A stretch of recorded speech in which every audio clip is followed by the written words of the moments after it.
Welcome back, Chiefs fans. This is RGR Football. I'm Ryan. This is me going rogue. As we get ready for training camp, welcome to First Take. I'm going to give you a couple of little things this week, real quick bites that I think you ought to know about. This is kind of a flashback. I've been holding this all summer. It's from my conversation with Nate Tice of The Athletic. We got into a lot more topics than I let you see the first time because I wanted to kind of hold on to this one. And this is specific to what caught us both a little bit by surprise, but specifically on what they were doing to help out Patrick Mahomes. You heard him talk about Cornell Powell and Noah Gray, but this is specific to the big guys. They're going to keep Patrick upright. And I wanted to give you just a couple of minutes here of his thoughts at the time. This is post-draft, after we knew what it was going to look like. This is Nate Tice from The Athletic. Make sure you like, sub, and hit the bell. We'll have more for you this afternoon, and I'll be back tomorrow.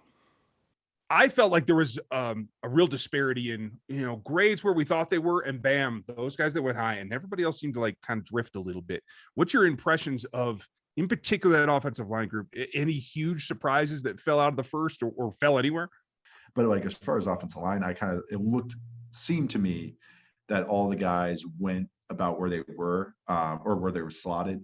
I know Brandon Thorne was high on a couple guys like Stone Forsythe, but and he went later. But then that's all the other stuff that comes with scouting, and then that could be, fit stuff. That could be how he learns. That could be medical that we aren't privy to. So you never know with that aspect. But I thought offensive line kind of went chalk, kind of how I really pictured. I thought Sewell should have gone to the Bengals, but that's a whole nother. Yeah, we need a whole other hour for that. Good Lord. I tell you what, though, and I know you looked at him because in that group was Creed Humphrey, who ended up in Kansas City. Yes. And I know we had talked a little bit about him last time, but taking a step back, and I know you did more work since we spoke pre-draft. How do you like the fit? How do you like the player? And what do you see as hurdles maybe? Love him. What's so funny is he's only probably the second, maybe third left-handed center I've ever seen. So that's a whole new thing. And that's funny. He can handle it. He's athletic enough to handle it. He's worked at it. I think Andy Reid said that, he snaps right-handed under center. And why that's just so interesting, because, 99% of quarterbacks, 95% of quarterbacks are right-handed. And it's like, okay, lefties have had to deal with right-handed centers their whole lives, but really it's like that's norm. That's the norm. You don't have a left-handed catcher. It's just what everyone's used to. Because how that snap is taken is just like how it hits your hand. You have to get the laces, the whole litany of things. I think the fit's great. It looks like the Chiefs are getting all these pullers and athletic pullers. They're not going for athletic zone guys. They're going more for stoutness that can move. Orlando Brown being essentially their first round pick makes a lot of sense. They get Creed Humphrey. They get these other guys later in the draft. It's kind of like, okay, those guys are all they make sense. And I think that's kind of what they're doing. They're trying to get a little more stout, it looks like. A little more just kind of thick. I think that's the best way to put it. I think they almost went for zony types. Picture Eric Fisher and Schwartz.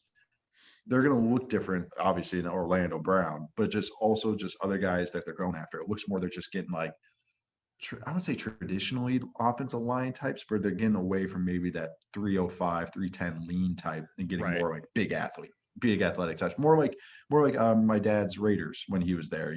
Those big athletic offensive lines as opposed to the true slim and finesse types. Yeah, and all those guys have decent athleticism despite being that size, but they're not like the converted tight ends that ended up going to a line, right? Yeah. So or 298. They're 298 at the combine. And you're just like, oh boy, chugging water all day. I'm with you. Real quickly, so we don't leave out Trey Smith. He was one of the guys that I felt like, I understand there's medical issues, but on the field, I was surprised he fell all the way down to the 6. Did that stand out to you, or do you think there were other issues? I know his feet aren't the greatest, but it seemed like a reach, or like a fall. Not a reach. Yeah, and that's you probably nailed it on the head. That's exactly probably why he fell. And I think it's fine. He's one guy that I actually watched real late. Okay. I was watching all the other guys for there, but no, I think you just nailed it on the head right there. It's I know maybe I just want to talk about Powell. There's that too.